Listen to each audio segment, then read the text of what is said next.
Our colleague Tulsi Gabbard begins her confirmation hearing. Keeping you informed and engaged, now more than ever. This is Sekulow. We want to hear from you. Share and post your comments or call 1-800-684-3110. And now your host, Logan Sekulow. Welcome to Sekulow. Will Haynes is joining me in studio. Of course, we have to start our broadcast with our prayers and really just to acknowledge the horrifying accident that happened last night over the Potomac in Washington, D.C. As we know right now, a commercial aircraft crashed into a helicopter that it was just an unimaginable tragedy, and we're going to keep monitoring that. President Trump just spoke on it. We'll go through that and see if there's some breaking news out of that, but I know a lot of them, right now it's just going through the press briefings, but apparently we're going to hear some answers soon about what went wrong. Now, I know you're being inundated with that. So what we wanted to focus today's show, of course, is our friend Tulsi Gabbard, who's been a member of the Sekulow broadcast team for the last few years. He's been someone who has been a part of the show each week. And now her hearing begins, her confirmation hearing. And it has already been brutal, but she's also held her ground. She has done a great job so far. We're going to play some of that coming up. And you've had already an interesting mix because you have some people on the right that wants to go after her. You have people obviously on the left that don't seem to be her biggest fans. But there are some, maybe even unlike what we saw with some of the other candidates that have been up, that are taking more nuanced approaches to Tulsi Gabbard, who understand her patriotism, her service to this country for the last 20 plus years at this point. And Will, you said it was pretty interesting to see even who introduced her. That's right. So the folks that introduce the nominees typically are someone that would make a good impression on the Senate and someone that is truly a big supporter of the nominee themselves. And you would think that out of this kind of new MAGA movement, it would be people that were more friendly to that. But really the audience is the senators themselves. And so it was interesting to me to see former Senator Burr, Richard Burr from North Carolina, the former chair of that very committee, the Senate Intelligence Committee, was he was the first to introduce Tulsi. Not a very MAGA Republican style politician. He's no longer the senator from North Carolina. He was very much a more moderate, old guard Republican, is making the argument before his former colleagues at the very committee he used to chair, saying this is why you need to confirm Tulsi Gabbard. Also, Joni Ernst, who is someone who actually had a lot of issues with the nomination of Pete Hegseth in the beginning, but came around and ended up supporting him. She is a current senator, so she is speaking to her colleagues. She is also very concerned about national security. She's a former military, and she is the senator from Iowa. And she was there also making the case on why Tulsi Gabbard is the right choice. Once again, not a super MAGA type U.S. senator, very old school GOP. If you're in the MAGA camp, you may call them rhinos at this point in time, but very much a more traditional Republican are the two that were making the case. To me, that was a very powerful moment. Yep. Tulsi's opening statement, also powerful, but just the fact that those two individuals were the ones introducing her already set the stage of she's serious and you should confirm her, as well as Pam Bondi was in the audience there to support Tulsi as well. Yeah, absolutely. And of course, we support Tulsi Gabbard here. She has been a friend and a supporter for many, many years and has been a member of our broadcast team for the last few years. So we encourage you right now, as today is our colleague Tulsi Gabbard's hearing to be the Director of National Intelligence. We encourage you, one, pray for Tulsi. She's been doing a great job. She seems unfazed. She is absolutely killing it out there. So, we're very proud of her, very excited. I didn't expect anything else. But they're grilling her on lies, on misinformation, on her faith.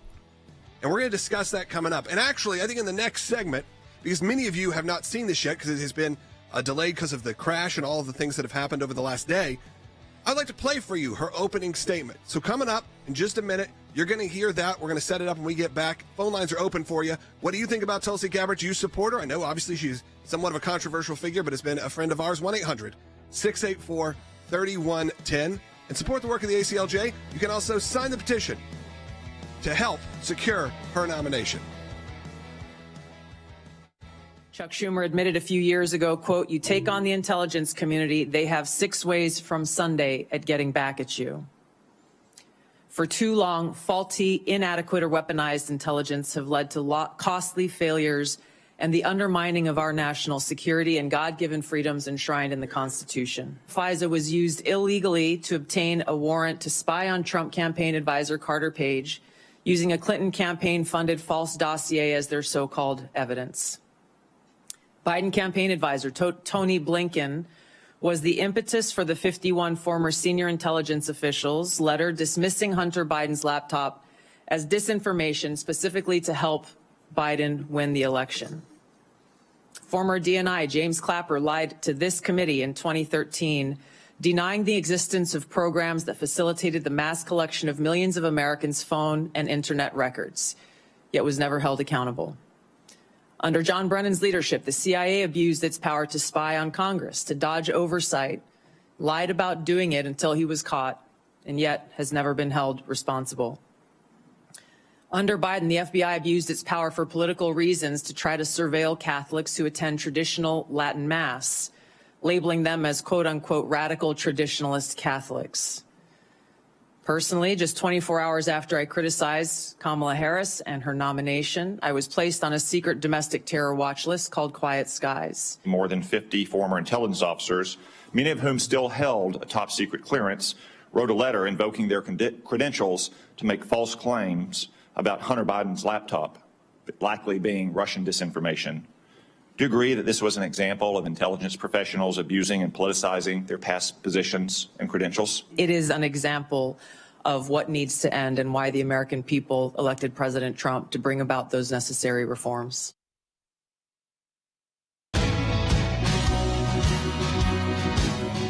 Welcome back to Sekulow. Again, our colleague Tulsi Gabbard, currently her confirmation hearing has begun. I know a lot of you have not seen it yet because President Trump was out there and Vice President Vance discussing the horrible tragedy that happened last night in Washington, D.C. But I want you to see her opening statement because I think it's very important. So take a look. This is Tulsi Gabbard just a moment ago, her opening statement. I'm honored and grateful to President Trump for his trust and confidence in nominating me to serve our country as the Director of National Intelligence at a time when trust in the intelligence community, unfortunately, is at an all-time low. Chuck Schumer admitted a few years ago, quote, "You take on the intelligence community, they have 6 ways from Sunday at getting back at you."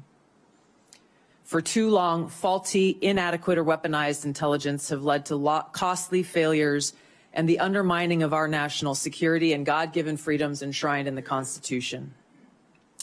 The most obvious example of one of these failures is our invasion of Iraq based upon a total fabrication or complete failure of intelligence. This disastrous decision led to the deaths of tens of thousands of American soldiers, millions of people in the Middle East, mass migration, destabilization, and undermining of the security and stability of our European allies, the rise of ISIS, strengthening of al-Qaeda and other Islamist jihadist groups, and strengthening Iran. Here are just a few other examples. The American people elected Donald Trump as their president not once but twice. And yet the FBI and intelligence agencies were politicized by his opponents to undermine his presidency and falsely portray him as a puppet of Putin. Title I of FISA was used illegally to obtain a warrant to spy on Trump campaign advisor Carter Page, using a Clinton campaign-funded false dossier as their so-called evidence. Biden campaign advisor Tony Blinken was the impetus for the 51 former senior intelligence officials' letter dismissing Hunter Biden's laptop as disinformation specifically to help Biden win the election. Former DNI James Clapper lied to this committee in 2013, denying the existence of programs that facilitated the mass collection of millions of Americans' phone and internet records, yet was never held accountable. Under John Brennan's leadership, the CIA abused its power to spy on Congress, to dodge oversight, lied about doing it until he was caught, and yet has never been held responsible. Under Biden, the FBI abused its power for political reasons to try to surveil Catholics who attend traditional Latin Mass, labeling them as quote-unquote radical traditionalist Catholics. Personally, just 24 hours after I criticized Kamala Harris and her nomination, I was placed on a secret domestic terror watch list called Quiet Skies. Sadly, there are more examples. The bottom line is this must end. President Trump's re-election is a clear mandate from the American people to break this cycle of failure, end the weaponization and politicization of the intelligence community, and begin to restore trust in those who've been charged with the critical task of securing our nation. If confirmed as DNI, I will do my very best to fulfill this mandate and bring leadership to the intelligence community with a laser-like focus on our essential mission, ensuring the safety, security, and freedom of the American people. As the President's principal intelligence advisor, I'll begin by leading by example, checking my own personal views at the door, and committing to delivering intelligence that is collected, analyzed, and reported without bias, prejudice, or political influence. I enlisted in the Army because of the horrific terrorist attack on September 11th and volunteered to deploy to Iraq in 2005, where I served in a medical unit. After nearly 22 years in uniform with 3 combat deployments to the Middle East and Africa, I'm now a lieutenant colonel in the U.S. Army Reserve, where I serve as a battalion commander of soldiers in Oklahoma, Missouri, and Arkansas. I served in Congress for 8 years on the Homeland Security, Foreign Affairs, and Armed Services committees. And it's my experience in the military and in the halls of Congress that have given me a deep understanding of the complex challenges that our nation faces, in both roles engaging with world leaders, in both roles being privy to highly classified intelligence. So I know firsthand how essential accurate, unbiased, and timely intelligence is to the President, to Congress, and to our warfighters. I also know the heavy cost of intelligence failures and abuses. Senator Collins, you led the creation of ODNI specifically to address those intelligence failures of 9/11 and Iraq's so-called WMDs. The need for the ODNI under strong leadership still exists today. If confirmed, I'll bring my experience and fresh eyes to leading the intelligence community.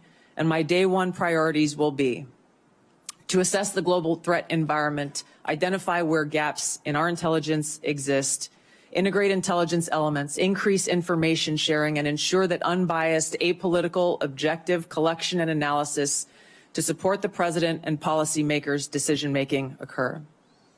I'll work to end the politicization of the intelligence community and ensure there is a clear mission focus in the IC on its core mission of this unbiased, apolitical collection and analysis of intelligence to secure our nation.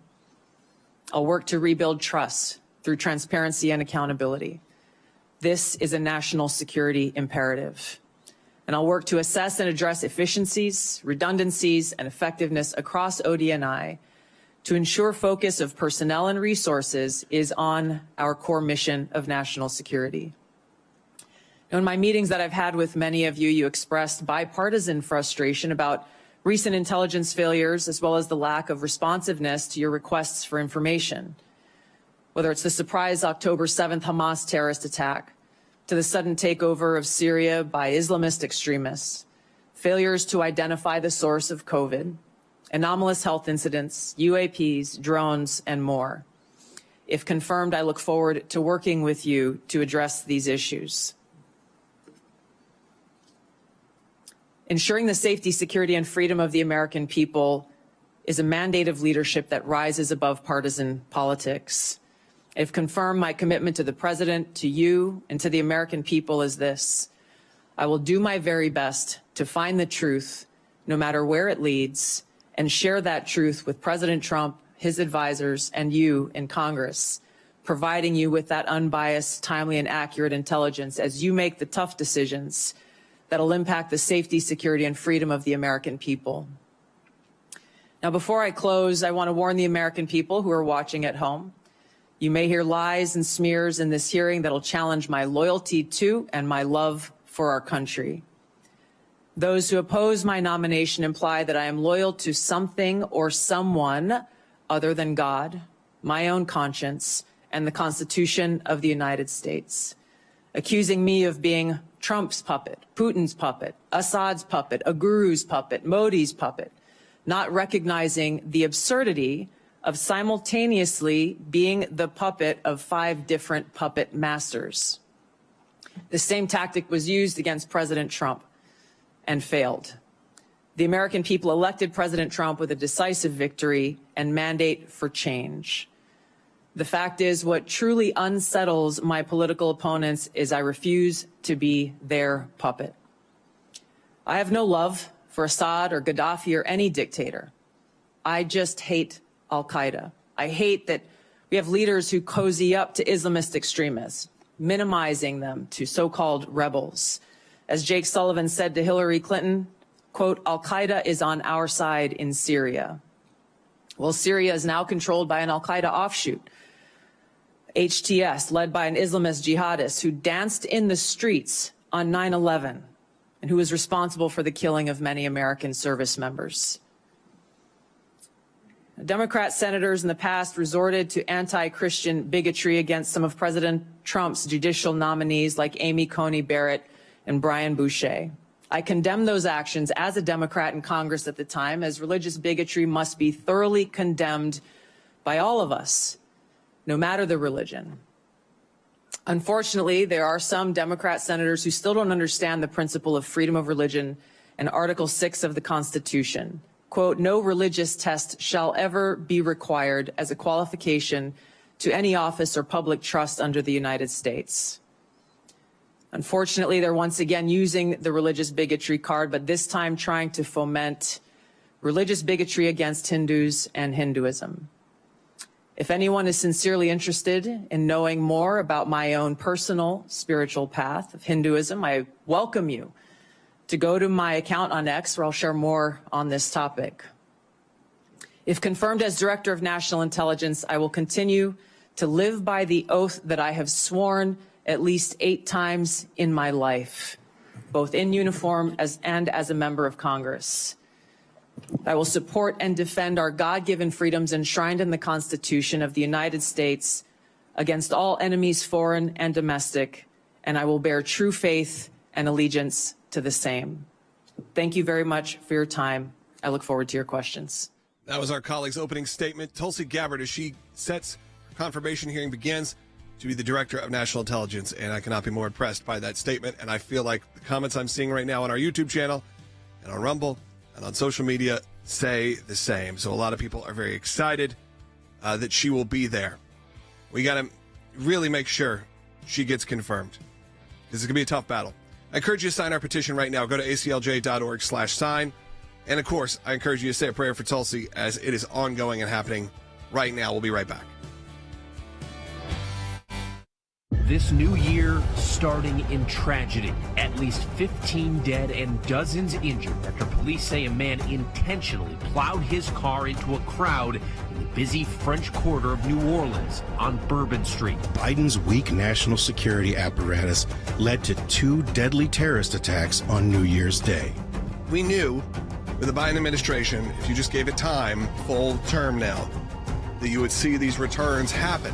Biden's FBI has been wrong-headedly focused on prosecuting Trump and placing spies in supposed radical traditionalist Christian churches. We have to get the FBI and all of our other intel agencies thinking a different way, which is that it's not homegrown extremist white groups that are the #1 threat. I do not want to continue to see a rise of politically connected Islamic terror again in the United States of America, which means we have got to get the president's team confirmed. It is vitally important that the Senate quickly confirm President Trump's national security team, including our very own colleague, Tulsi Gabbard, as DNI. We're in court battling FOIA lawsuits against the DOD, DOJ, FBI, and NSA over misplaced priorities that endanger America. Our Government Affairs Office is mobilizing on Capitol Hill, but we must act quickly. Biden's deep state will be running all these agencies long after President Trump takes office, unless we get his national security team confirmed quickly. Take urgent action with us and join our demand letter to the Senate to quickly confirm Trump's national security team. The The safety and security of our constitutional republic depend on it.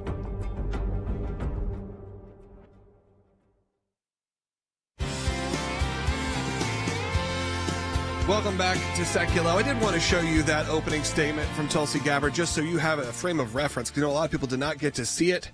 As President Trump said, we were in a moment of anguish for our country as that mid-air collision occurred last night, and he was briefing everyone that's kind of taken over the news, as you'd expect. But we want to make sure we don't lose sight of that this is happening, as well as Kash Patel's confirmation hearings as FBI director are happening right now. That's right. And we will also be discussing the hearings of Kash Patel. But I think we should give some analysis of what we saw and what we have watched so far from Tulsi's hearing, because, one, this one is a little bit more contentious than we've seen in many of them. We've seen hit pieces come out against Tulsi over and over and over, it feels like, in the last 4 or 5 days. You felt the pressure building. And one of the things that came out was a question of whether she had met with leaders of Hezbollah. And that ended up not making it into one of the hit pieces. So that probably could tell you something, which is, let's leak this information out there and then not put it in our article. So then we could just have the information out there without having to confirm it. And what I like about Tulsi is you never have to question where she stands or what she believes in terms of these questions. So here's a question from Susan Collins directly asking about this. As you know, there has been speculation in the press that you met with Hezbollah, a terrorist organization affiliated with Iran. Have you ever knowingly met with any members, leaders, or affiliates of Hezbollah? No, and it is an absurd accusation.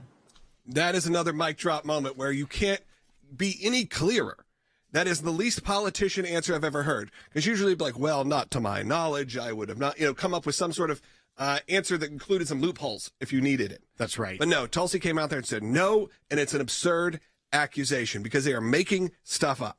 This is one thing I want to bring up as well. And from her opening statement, when she said, they're trying to say that I have these puppet masters, but then she says, the fact is what truly unsettles my political opponents is I refuse to be their puppet. And when you see these accusations, and as we've discussed off air for the past weeks since she was announced, but really these past 5 days as it's headed towards her confirmation hearing, the attacks that have come out in almost every major publication about her religion, about trying to still hit that meeting with Assad. And one thing that I think should be brought up as well is it shows the hypocrisy of the left and some Republicans that sit on this panel in the Intelligence Committee that are more of the old guard, as you could say, is that back in the early, late early 2000s, so like 2008, 2009, John Kerry was a sitting senator of the United States, and he traveled and had dinner with, and we have the photo, Bashar al-Assad and his wife. John Kerry and his wife dined with the president of Syria. This wasn't a time when Bashar al-Assad was a good guy, and this was an okay thing to do in the eyes of the collective genius that we see before us today. He was still the brutal butcher of his people that he is today. This was around the time of the Arab Spring when these things happened and when the civil war broke out in Syria. John Kerry, sitting U.S. senator, went and met and had dinner with his wife and Assad's wife. We have that photo. The U.S. Senate confirmed him later to be the Secretary of State for Barack Obama, 94-3. There was no, are you a puppet of Assad? Yeah, no uproar. Are you secretly a terrorist, John Kerry? The same senators, many of these senators, Susan Collins, who's actually pretty aggressive towards Tulsi in this hearing, voted for John Kerry to be the Secretary of State, one of the highest positions in the United States. Just a couple people away in the line of succession from being president of the United States. He was pretty close himself at one point. Right. He lost the previous election, by but a couple percent. Still, you look at this and you say, that's the hypocrisy of the left. That proves the point where she says that what truly unsettles my political opponents is that I refuse to be their puppet. That's why we need someone like Tulsi Gabbard in it, Director of National Intelligence, to start to push back on the abuses and the failures of our intel community. But someone like John Kerry can get a pass from these senators. Yeah. I don't buy that. No, and that's why you got to sign this petition. Yeah, the petition you can sign. You can. That was good. ACLJ.org/sign to do that now. And look, there's also been attacks on her patriotism, on her loyalty to the country. This is someone that actively has been serving for decades in many different roles. And trust me, there are times where maybe you were like, hey, she was on this broadcast every week, and then she would disappear. I wonder why. Maybe there were some important missions to be taken care of that were happening on behalf of the United States. I want you to hear from Tom Cotton, Senator Cotton, who brought up this very important moment because they have been building this fight against Tulsi since she ran as a Democrat for president of the United States. Hillary Clinton and that group started to plant these seeds, and we are now seeing them come to fruition with no proof, no evidence, and really just to try to put you in an awkward position. But here he is. Here's Tom Cotton today.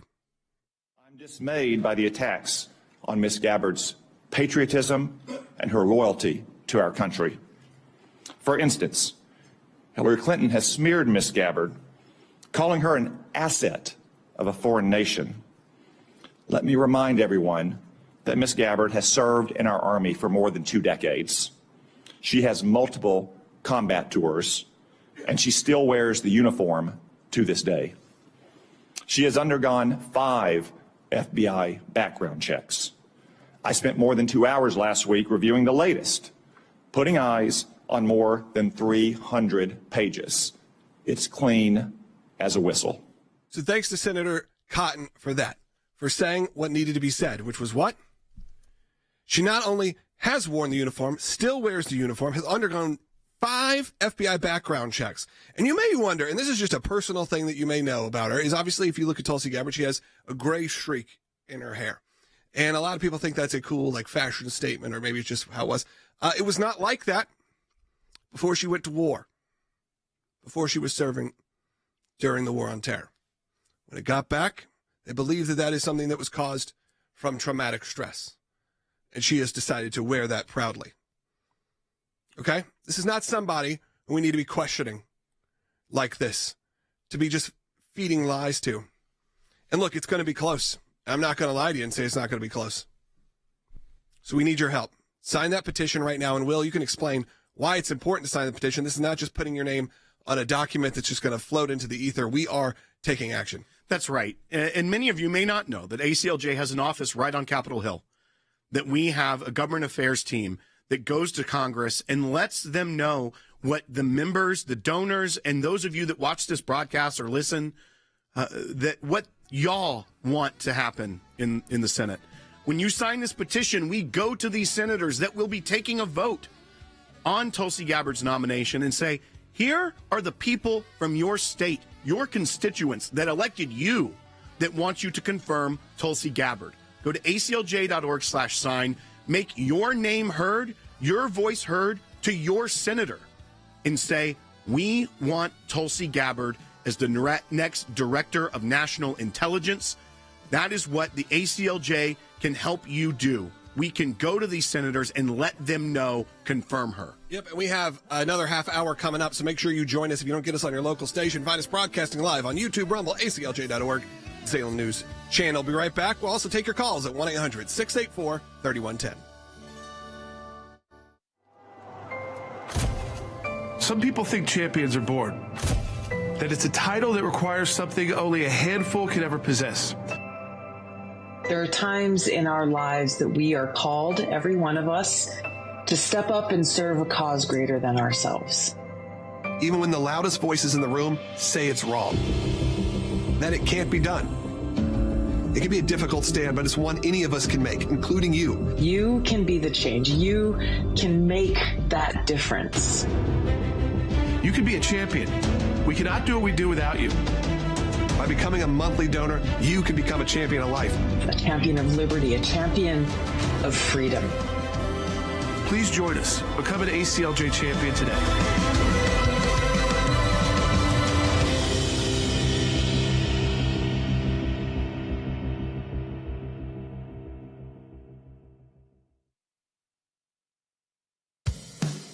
keeping you informed and engaged. Now more than ever. This is Sekulow.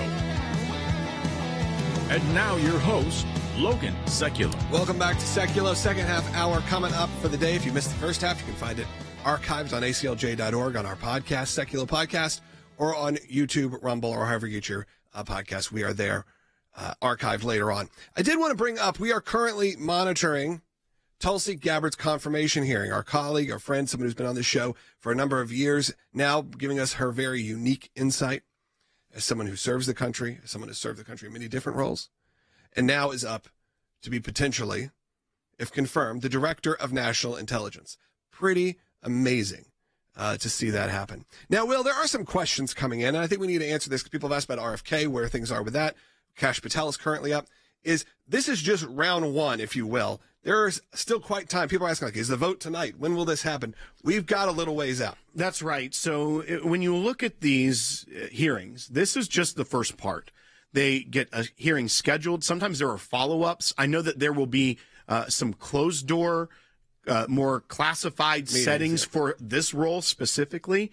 So after the members of Congress, or the senators rather, feel like they have gotten what they need, if they have follow-up questions, they can ask those, then the committees will vote on whether to advance the nomination. So the gatekeepers of the nomination are the committee that would have oversight of the activities of this member.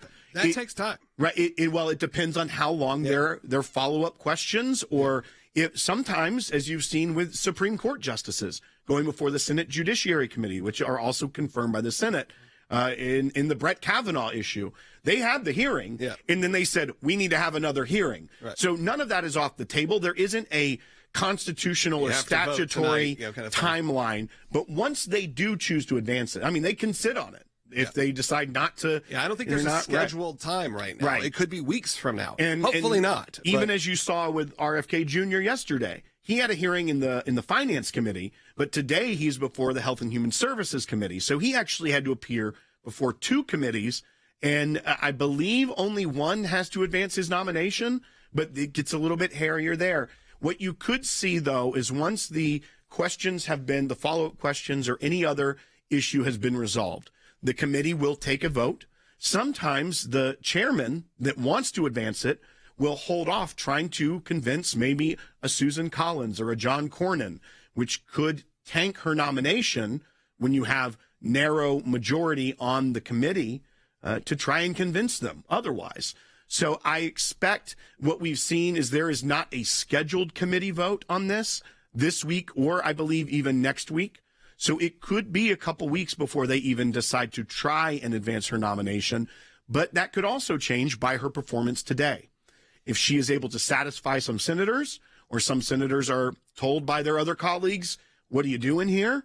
Let's move forward. Then I think you could see an expedited version of this. But after that, remember, that's not confirmation. That just vote advances the nomination to the full Senate. They are the ones that confirm. There is normally a cloture vote, which is where the Senate agrees to take up the nomination. You have to get, I believe, the 60-vote threshold just to invoke cloture. That's where the filibuster that we hear about comes in. It's stopping something from even being brought forward. After that, there's about a 30-hour debate period.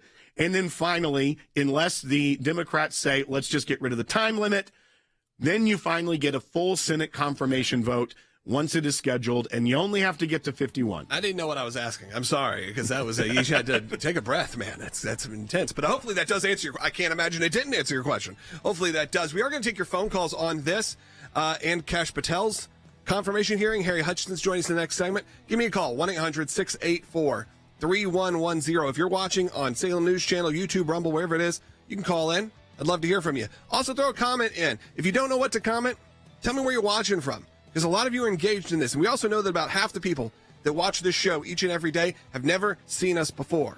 So if you're one of those people, I encourage you to hit that subscribe button. We do this show every day from 12 to 1 p.m. Eastern Time, as well as post incredible content throughout the day. That's at ACLJ.org, on YouTube, on Rumble, on X. However you're watching right now, we are currently engaged. So do that right now and support the work of the ACLJ. Become an ACLJ champion if you can at ACLJ.org. spearheaded the investigation that exposed serious FISA, Foreign Intelligence Surveillance Act abuses by members of the Department of Justice and the Federal Bureau of Investigation. That misconduct eroded the public trust in our FBI. The erosion of trust, as Chairman Grassley pointed out, is all too low today. 40% of Americans have trust in the FBI. In order to get it back, there's a twofold track, Senator. One, violent crime is exploding in this country, and we cannot afford them to allow it to run away. We must tackle violent crime. Just in 2023 alone, there was 100,000 rapes, 100,000 drug overdoses, and 17,000 homicides. Your work on Crossfire Hurricane, are you familiar with that FBI operation? I am, Senator. And here's what Strzok said. So super glad to be on this voyage with you. That's to Page.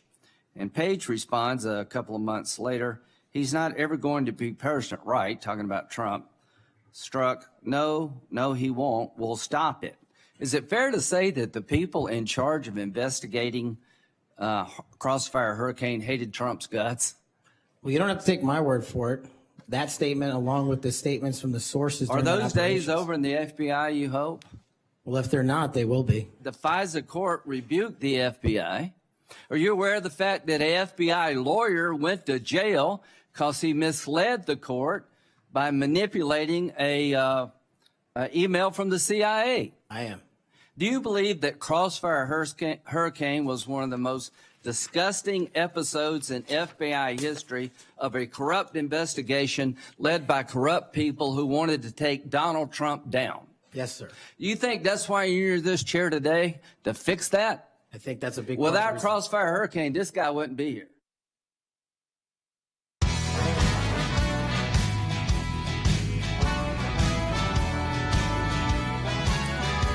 Welcome back to Sekulow. I did want to continue our coverage of our friend Tulsi Gabbard's confirmation hearing, but it's not the only one happening right now. Kash Patel, his FBI director, is up right now as we speak, and I think it's important to show you some of the clips and some of the highlights, and also get Harry Hutchinson's opinion, who's joining us right now in studio.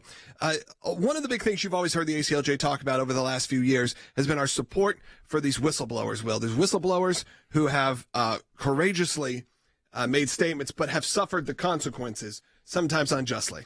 That's right. If you've been following this broadcast, you know about this. But if you're new, the ACLJ has defended and had as clients whistleblowers from the FBI that were unjustly and illegally retaliated against just for trying to voice their opposition to things that they saw internally that were unconstitutional, unfair targeting, not equal justice under the law.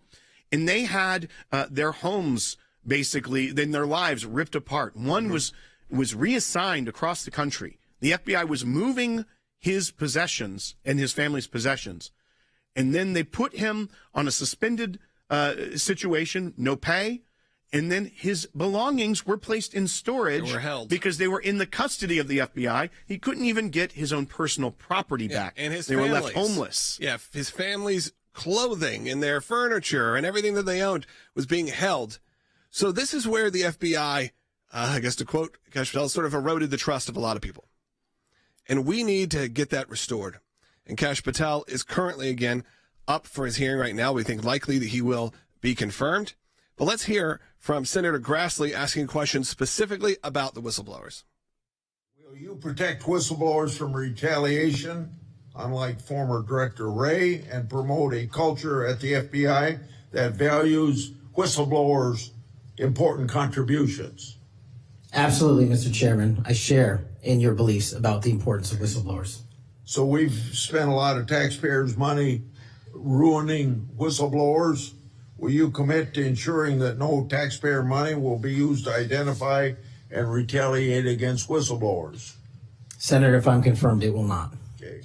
Professor Hutchison, we this very week are going to be filing a lawsuit representing Empower Oversight, who we've worked with for years now on protecting these whistleblowers, to get more information from the deep state that still exists and to some degree needs to still be rooted out by someone like Kash Patel about their targeting of whistleblowers. But one question I had for you, you've seen now, both in Tulsi Gabbard's hearing and Kash Patel's hearing, you're hearing a lot of talk about whistleblowers. And whistleblowers are an extremely inconvenient, to put it mildly, phenomenon when it comes to the deep state, because they are the ones that are putting sunshine on corruption, illegal activity, or even just mismanagement or misuse of resources. And we know that under the Biden administration, Christopher Wray was not necessarily very helpful at protecting those whistleblowers. And we now look to these nominees that are more whistleblower friendly, even though a whistleblower could potentially be a negative thing for the image of the department they will run. But how important is it that we have nominees that look at whistleblowers as essential to an efficiently run government, a non-corrupt government, and ultimately a freer and safer government? Well, I think you're absolutely correct. And so one of the things that is of utmost importance, I believe, is a root and branch removal of deep state operatives who basically have corrupted the whistleblower process in the United States government, but particularly in the FBI, particularly in the Department of Justice. Keep in mind that the FBI has gone after whistleblowers. They've gone after pro-life Catholics. They've gone after parents at school board meetings. And then you have someone like Merrick Garland testifying before Congress and saying, oh, we're not doing any of these things. Or we have Christopher Wray testifying before Congress and essentially denying that the FBI has gone after these individuals who are citizens first, but in many cases they are members of the FBI itself. And so the ACLJ has done a great job in representing individuals who fall in the whistleblower category. Basically, when we support whistleblowers, we are supporting freedom. We are supporting the Constitution, and we are supporting all of the constitutional amendments, including the Bill of Rights. And so if you look at Crossfire Hurricane, if you look at the FBI, which has been engaged in allegedly false activity in terms of procuring fraudulently FISA warrants, all of these things have been done by the deep state before Trump was elected initially in 2016. It's continued while he was in office, and it certainly has continued during the Biden administration. And so we need someone like Kash Patel to come in and engage in a root and branch effort to eliminate this. Names that are this time up: Kash Patel, Tulsi Gabbard, RFK Jr. It's a new group. It's a group that, again, may be more controversial than any group that has ever been tried to get put up. I mean, we've obviously seen Pam Bondi now when Matt Gaetz was originally put up, because these are people who are coming to shake things up, to actually take the issues that have been sort of exposed over the last decade, I'd say, things like the whistleblower situations, all of these other concerns that have come out of the American people, where if you were going to a era in the early 2000s, it wasn't like you were sitting there questioning the FBI very much. I mean, you may have been, but the national temperature of the country was not something of questioning everything that we were hearing. And sadly, over the last handful of years, I mean, we even saw it. Let's just get to the fact of those drones. I mean, think about this, the drone situation. For weeks, it was, what are these drones? Why are there drones flying over New Jersey? Why does this keep happening? They're incredibly loud. People are panicking. Copycats start happening. We don't know what's going on. But guess who did know what was going on? The Biden administration. They could have easily said, hey, these are FAA, okay. They're doing research, and don't worry about it. But they didn't. They let the American people whip themselves up into hysteria, probably because of some sort of political gain. Now you have the Trump administration, day one, essentially, of doing press, come out and say, hey, just to clear that up, that wasn't the enemy, that was us. And of course, there's a lot of issues going on currently, and we're going to see what happens with that tragedy last night. But this is why it's a new group of people. And this is why it's some new faces, and some ones, like I said, that maybe on first glance you go, oh, I don't know if I would have put Kash Patel as my leading candidate for FBI director, but here we are. Well, and I think also, Professor, when you look at Tulsi's hearing today, There are clearly individuals within the intelligence community, even within senators on that panel, that are concerned about disruptors of the status quo. They are very pleased with the status quo, not recognizing the mandate of the American people to change, reform, refresh, and root out corruption. And Tulsi Gabbard brought the receipts. She went through in her opening statement her priorities of the 1, 2, 3, 4. There are more than 4 bullet points of her just saying, here's the things that Americans are concerned about, our intelligence community and deep state, and we need to get to the bottom of this.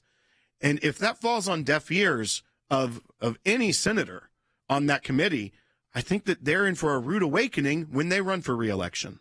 I think that's precisely correct. So President Trump has nominated individuals who will not back down, who will strongly enforce the law and the Constitution.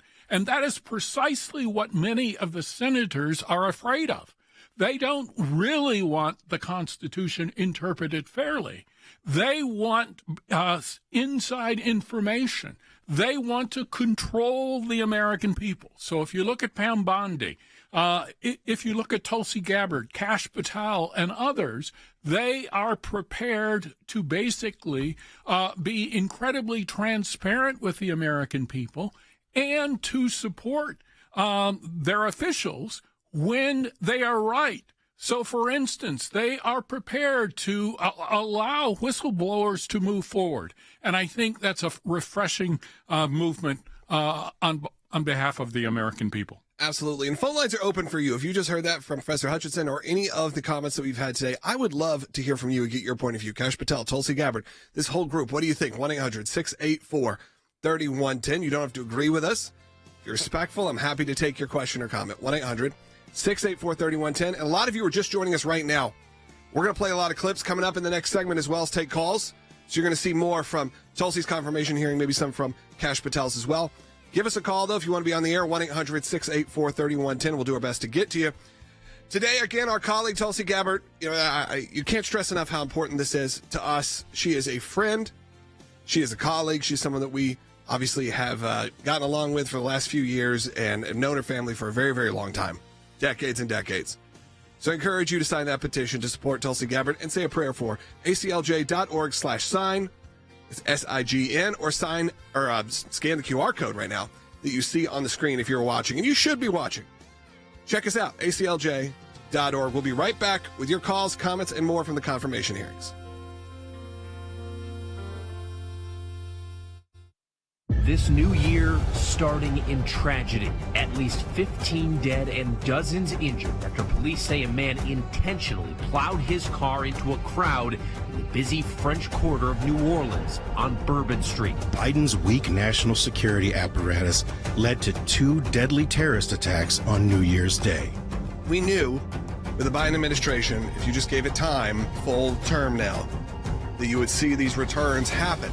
Biden's FBI has been wrong-headedly focused on prosecuting Trump and placing spies in supposed radical traditionalist Christian churches.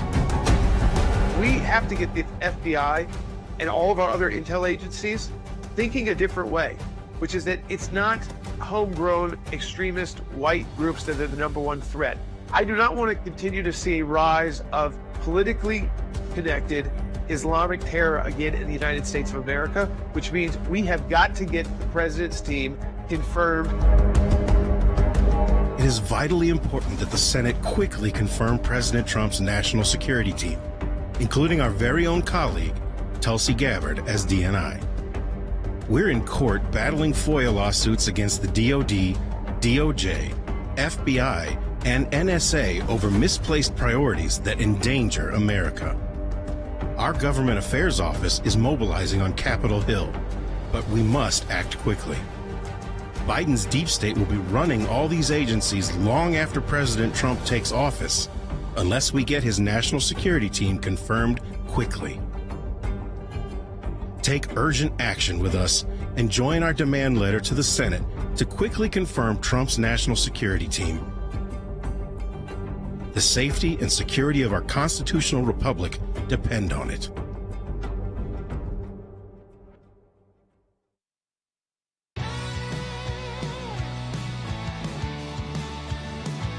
Sekulow. Not sure why we got that correct. There we go. There I am. Hello. Welcome back to Sekulow. We're going to start off with some phone calls. Let's go to John in Texas on line 1. John, go ahead. How are you? Good to hear from you. I'm glad America is back on the mend to being America again. And I hope that Tulsi Gabbard is nominated. Her military record speaks for itself. She has always defended the Constitution. And when Trump's time is done, I hope that she's the next president of the United States. Well, I think a lot of us couldn't agree with you more. She is someone who has shown a lot of courage and a lot of bravery and has, like they've said, gone through 5 FBI clearances already. The fact that her patriotism or loyalty is even being questioned is really a shame and a sham. But I want you to hear from her confirmation hearing because, John, you brought up, that there's no real reason for her not to be confirmed. And thankfully, you have a senator like Ted Budd in North Carolina who gives her that opportunity to even share that. So take a look. This, again, is a little bit of a longer clip, but I think it's important to set things up. Section 3023 of Title 50 states any individual nominated for appointment as DNI shall have extensive national security expertise. You served 4 terms as a member of the House of Representatives, which is a constitutional office, and throughout your tenure, you were a member of the Armed Services Committee and the Foreign Affairs Committee. Is that correct? Yes, Senator. You also served over 2 decades in the U.S. Army, including holding commands at multiple levels and served through administrations of both political parties. Is that correct? Yes, Senator. Throughout your time in the U.S. House and in the Army, you've been both a consumer of intelligence and a policymaker.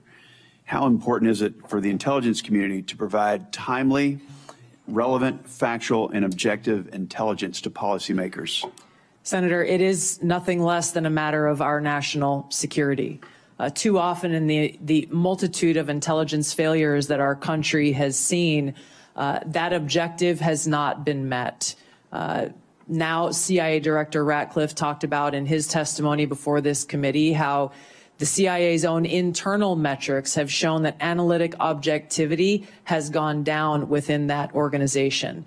This is the very kind of thing that I would seek to address if confirmed as Director of National Intelligence, is ensuring that politics, biases, or personal views are checked at the door. I would lead by example by doing it myself, and ensuring that that intelligence analysis and reporting meets the objective that the President and Congress requires, which is no politics, no personal abuses, and making sure that that objectivity in a timely, relevant fashion is brought to the president so that we can get ahead of problems in ensuring our national security rather than being caught on our heels and being forced to respond to them. Again, another amazing response from Tulsi Gabbard, giving you a real reason to vote for her and hopefully ending some of this really slander that's going against her to try to get her not confirmed. And look, Will was just giving me some information, some data, some predictions that are happening in just while that segment was happening, while we were just playing that clip.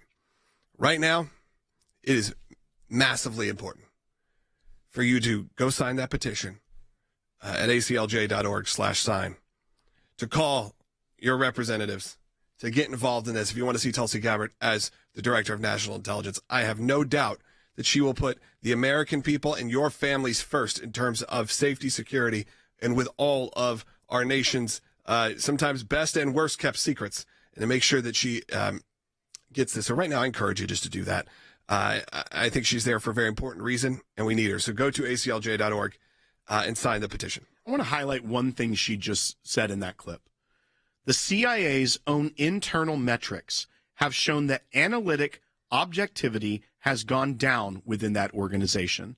This is the very kind of thing I would seek to address if confirmed as Director of National Intelligence, ensuring that politics, biases, or personal views are checked at the door.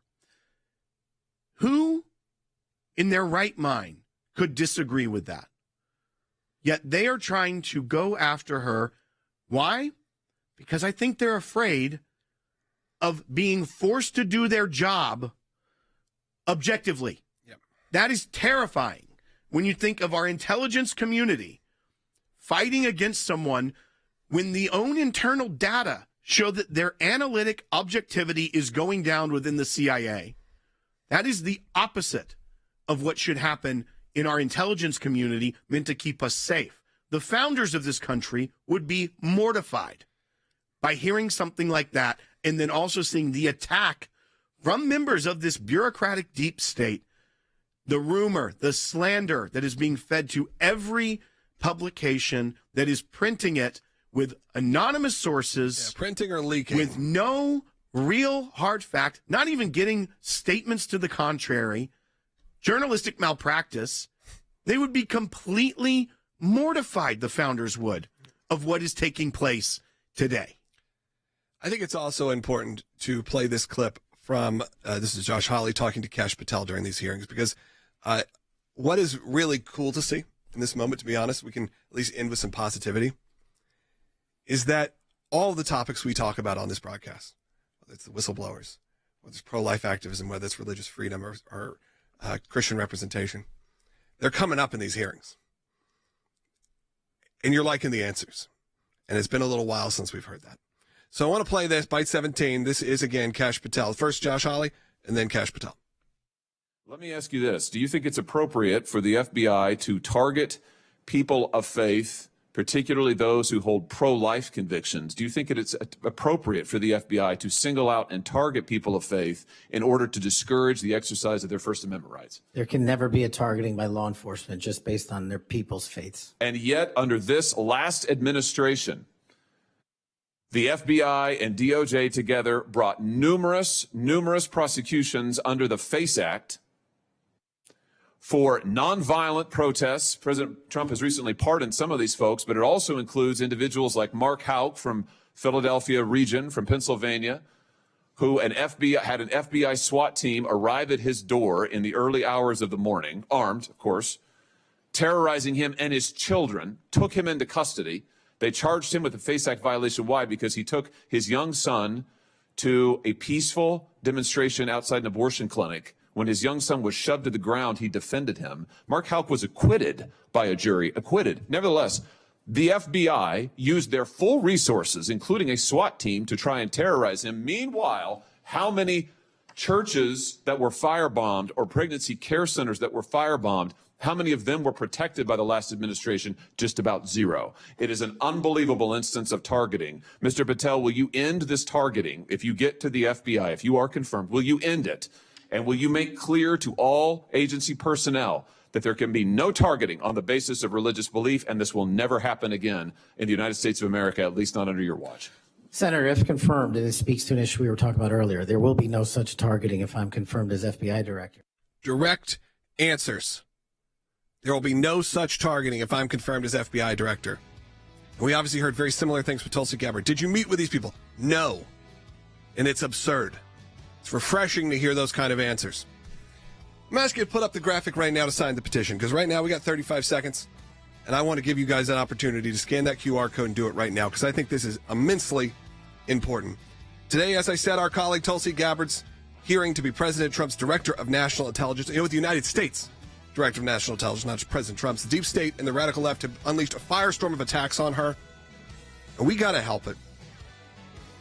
They even put her on the terror watch list as someone that's currently serving. We've been actively working on Capitol Hill to get her confirmed, and I want you to join with us right now. Sign that petition, scan the QR code, aclj.org. Talk to you tomorrow.